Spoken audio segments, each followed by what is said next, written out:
Tā, nu sveiki atkal. Parādīšu jums nākamo video. Nākamais video mums ir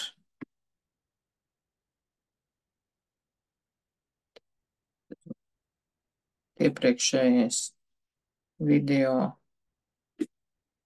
kurš tiek ielādēts. Tā, un tātad, kas mums šeit ir?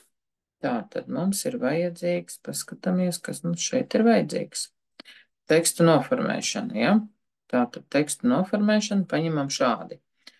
Atkal lapus, jā, es noslēgšu pīnost, lapus orientāciju. Tātad izkārtojums mums ir šeit, lapus orientāciju mēs mainam uz ainavu, jā.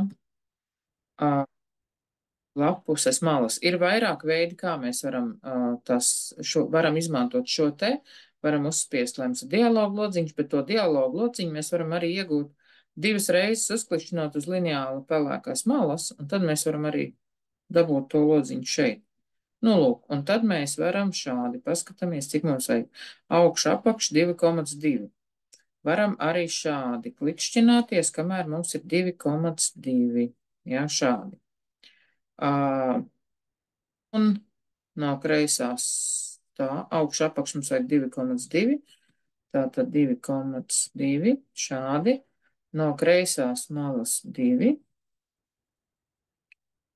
1,8 šādi. Var rakstīt ar roku, var vienkārši uzklikšķinot, izvēlēties. Tā, kas mums vēl šeit vajadzīgs ir? Mums ir lapus izmērs 4, tātad A4 izvēlamies šeit, sameklējam, kur mums ir A4. Re, kur mums ir A4, tā izvēlamies. Un kas mums te tagad ir?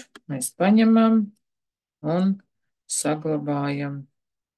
Tā, paņemsim atpakaļ uz sākumu, uzspiežam un saglabājam izmaiņas, ja šādi. Nu, tas ir vienkārši lapuses izmērus, lapuses malas, visu šo te mēs varam šādā veidā iestatīt, lai mēs varētu, nu, veiksmīgi izdrukāt. Nu, tā kā šādi tas viss ir, un šim te dokumentam tiek šādi uzstādītas malas, lai skaidrs, kur mums ir drukājumās, kur nē. Ainava orientācija, portreta orientācija un tā. Paldies par uzmanību!